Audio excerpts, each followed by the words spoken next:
नमस्कार दोस्तों, जय श्री कृष्ण। राधे राधे। घड़ी को भूलकर भी इस दिशा में ना लगाएं, इससे फैलती है घर में नकारात्मकता। इसी के साथ हम जानेंगे दोस्तों, क्या आपको कैलेंडर कहाँ पर नहीं लगाना है, क्या गलती आपको नहीं करनी है, और साथ ही में आपको बताऊंगी कि अगर आपके घर में वास्तु दोष है तो कैसे आप जान सकते हैं और क्या उपाय कर सकते हैं जिससे कि वास्तु दोष दूर हो और आपके जीवन से परेशानियां खत्म हो। तो पूरी जानकारी के लिए इस वीडियो को अंत तक जरूर देखिएगा। नमस्कार दोस्तों, स्वागत है आप सभी का एक बार फिर से एस्ट्रो सच चैनल पर। दोस्तों, सच्ची श्रद्धा से कमेंट्स में जरूर लिखें हर हर महादेव, राधे राधे। तो दोस्तों, आप जानते हैं गुरुजी से कि वो क्या कहते हैं इसके बारे में। हेलो दोस्तों, मैं हूं मिस्टर गोलू कुमार। दोस्तों, हम सभी के घर में घड़ी का प्रयोग किया जाता है। घड़ी जो बीते समय और आने वाले समय के बारे में हमें सूचित करती है। अगर हमारे जीवन पर सबसे ज्यादा किसी का प्रभाव पड़ता है तो वह है समय। हर किसी का समय एक जैसा नहीं होता। अच्छे और बुरे समय सभी के जीवन में आते रहते हैं। इस समय चक्र का चलना कायम ही रहता है। समय किसी के लिए नहीं रुकता। लेकिन अगर हम आपसे कहें कि आप अपने समय को अच्छा बनाने के लिए कुछ उपाय कर सकते हैं, जी हाँ, हम बात कर रही है घर में लगी घड़ी की, जिसे हम रोज निहारते हैं और कभी यह नहीं सोचा होगा कि यह घड़ी हमारा समय बदलने में और अच्छा समय लाने में मदद कर सकती है। दोस्तों, हम कई बार जीवन में छोटी छोटी चीजों को नजरअंदाज कर देते हैं, लेकिन वहीं कुछ चीजें हमारे भाग्य पर अच्छा बुरा प्रभाव डालती है। घड़ी की ही तरह घर में और भी कुछ चीजें हैं जो आपके वास्तु दोष का कारण बनती है और आपकी परेशानी की वजह बनती है। तो आइए पहले जान ले, क्या आपको अपने घर में वास्तु दोष के बारे में कैसे पता लगता है और किस तरह से आप बड़ी ही आसानी से इसे ठीक कर सकते हैं। दोस्तों, वास्तुशास्त्र के अनुसार किसी भी घर में वास्तुदोष होने से सुख शांति और पारिवारिक उन्नति में बाधा पैदा होती है। वास्तु दोष के कारण पनपने वाली नकारात्मक ऊर्जा से व्यक्ति के भाग्य पर बुरा प्रभाव पड़ता है।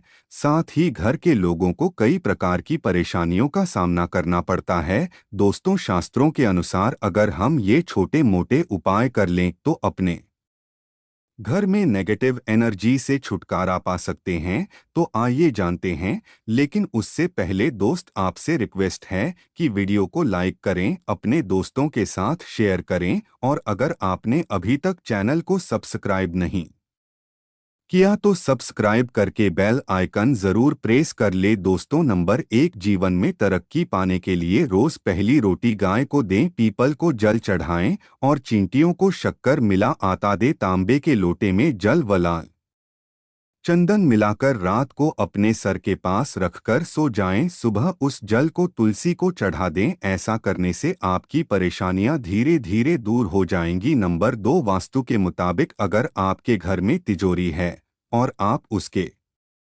सामने शीशा लगा दे तो इससे धन में बरकत होती है। व्यापारी लोग अपने कैश बॉक्स के सामने शीशा लगाएं, इससे आपके ग्राहक बढ़ेंगे। दोस्तों, नंबर 3, झाड़ू पोछा कभी भी खुले में नहीं रखना चाहिए, इन्हें हमेशा छिपाकर रखना चाहिए और झाड़ू कभी भी रसोई में नहीं रखनी चाहिए। नंबर 4, शौचालय का दरवाज़ा हमेशा बंद होना चाहिए। माना जाता है कि घर की नकारात्मक ऊर्जा शौचालय में ही बात करती है। ऐसे में अगर शौचालय का दरवाज़ा खुला रहता है तो नकारात्मक ऊर्जा आपके घर में प्रवेश करती है। नंबर 5, घर में सुख शांति के लिए कपूर को घी में डुबाकर सुबह शाम जलाना चाहिए। इससे घर में वास्तुदोष भी कम होता है और रह रहे सदस्यों के जीवन की परेशानियां दूर होती है। दोस्तों, नंबर 6, दुर्घटना से बचने के लिए शाम को हनुमान चालीसा के बाद कपूर जरूर जलाना चाहिए। नंबर 7, घर में जिस जगह वास्तु दोष हो वहां कपूर की टिकिया रखें। खत्म हो जाने के बाद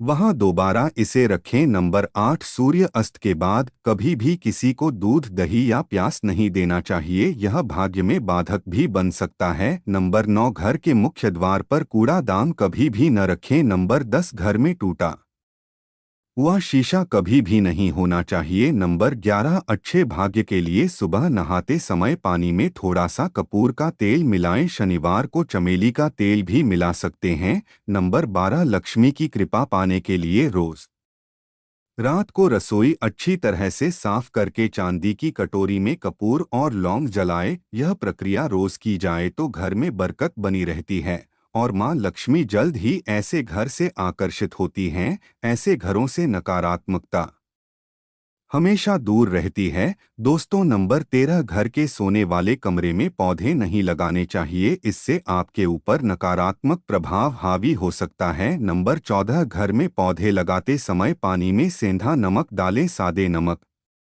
कभी आप उपयोग कर सकते हैं, लेकिन दोस्तों ज्यादा फलदायी होता है। आपको शुभ फल जल्द ही प्राप्त होंगे। दोस्तों, घड़ी की सही दिशा आपके जीवन को भी सही रास्ता दिखाने में मदद कर सकती है। इसके अलावा कैलेंडर को किस जगह लगाना चाहिए और किस जगह पर नहीं, ये भी हम जानेंगे। सबसे पहली बात जिसकी हम बात करेंगे वो है दोस्तों घड़ी का आकार यानी घड़ी की से। दोस्तों, वास्तुशास्त्र के अनुसार गोलाकार की घड़ी या अंडाकार घड़ी सबसे उत्तम मानी जाती है। पर आजकल देखा जा रहा है कि बाजार में कई प्रकार की घड़ियां मौजूद है जिसमें घर के सदस्य या भगवान की तस्वीरें और फोटो भी लगी होती है। लेकिन दोस्तों, आपको बता दें कि घड़ी के साथ तस्वीरें लगाना बिल्कुल भी सही नहीं है। इससे आपके घर के सदस्यों के जीवन पर समय का प्रभाव देखने को मिल सकता है। और भगवान की तस्वीर घड़ी में बिल्कुल भी नहीं लगानी चाहिए, क्योंकि भगवान की तस्वीर को रोज धूप दीप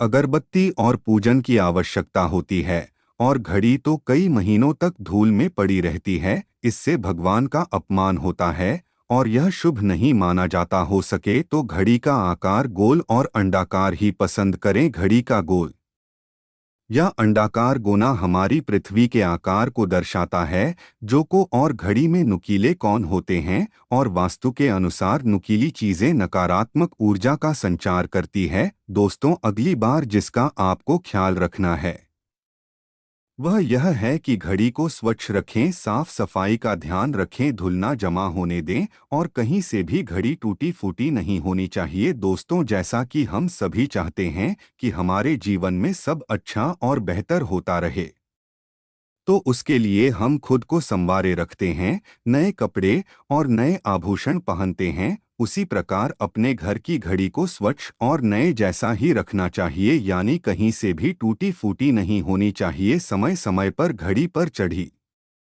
धूल और जालों को साफ करते रहें, जिससे आपका भाग्य भी धुंधला नहीं पड़ेगा। दोस्तों, कई घरों में आदत होती है कि पुरानी गाड़ी को बनवाकर ही चलाते रहते हैं। एक जगह नई घड़ी आई तो पुरानी किसी और जगह लगा देते हैं। कृपया ध्यान रखें, घर में पुरानी या फिर टूटी हुई या धूल चढ़ी हुई और बंद गाड़ी तो बिल्कुल भी न रखें, क्योंकि इससे घर में नकारात्मकता और दरिद्रता का वास होने लगता है। बंद पड़ी घड़ी को घर में रखने से व्यक्ति के जीवन में नए अवसर नहीं आते और वो अपने कार्य में सफलता प्राप्त नहीं कर पाता। अगली बार जिसका आपको ध्यान रखना है वो है घड़ी की सही दिशा। घड़ी को कभी भी दक्षिण दिशा में नहीं लगाना चाहिए। दक्षिण दिशा यमलोक की दिशा मानी जाती है। काल का अंतिम चक्र यहीं से शुरू होता है। इसीलिए वास्तुशास्त्र में इस दिशा को घड़ी के लिए अशुभ माना गया है। घर में घड़ी को उत्तर दिशा, पूर्व दिशा या पश्चिम दिशा में लगा सकते हैं, लेकिन ध्यान रखें कि घड़ी को कभी भी मुख्य द्वार, कमरे के दरवाजे या आने जाने के लिए उपयोग किए जाने वाले दरवाजे के ऊपर कभी भी नहीं लगाना चाहिए। इससे समय का प्रभाव आपके आने जाने की गति और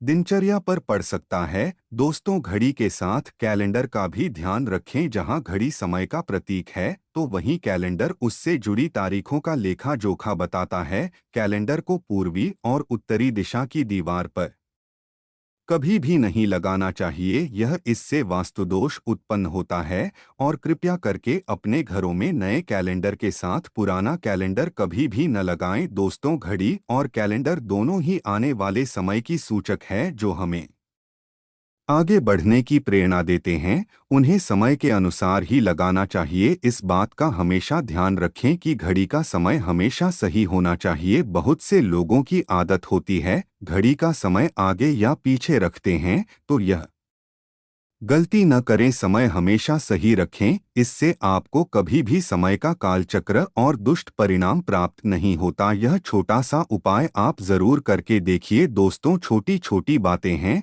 जिनका आपको ध्यान रखना है दोस्तों। रखी हुई घड़ी और पुराना कैलेंडर आपके भाग्य को भी रुकावटों से भर देता है। इसीलिए वक्त के साथ आगे बढ़ते रहने के लिए घड़ी और कैलेंडर को बदलते रहिए। और कैलेंडर को कभी भी अपने सोने के कमरे में न लगाएं, न ही इसे कभी मुख्य द्वार पर टांगे। यह शुभ नहीं माना जाता। पुरानी घड़ी किसी को दान में देना शुभ माना जाता है। इससे आपके जीवन से बुरा समय निकल जाता है। इसीलिए अगर आपके घर में कोई पुरानी घड़ी है जो टूटी फूटी न हो और खराब न हो, तो वह आप किसी ज़रूरतमंद को दान में ज़रूर दें। तो दोस्तों, आपको ये वीडियो कैसा लगा हमें कमेंट में ज़रूर बताएं। इस वीडियो को लाइक करें, अपने दोस्तों के साथ शेयर करें और हमें सब्सक्राइब करना ना भूलें। जल्द मुलाकात होगी अगले वीडियो में। हर हर महादेव। राधे राधे। धन्यवाद।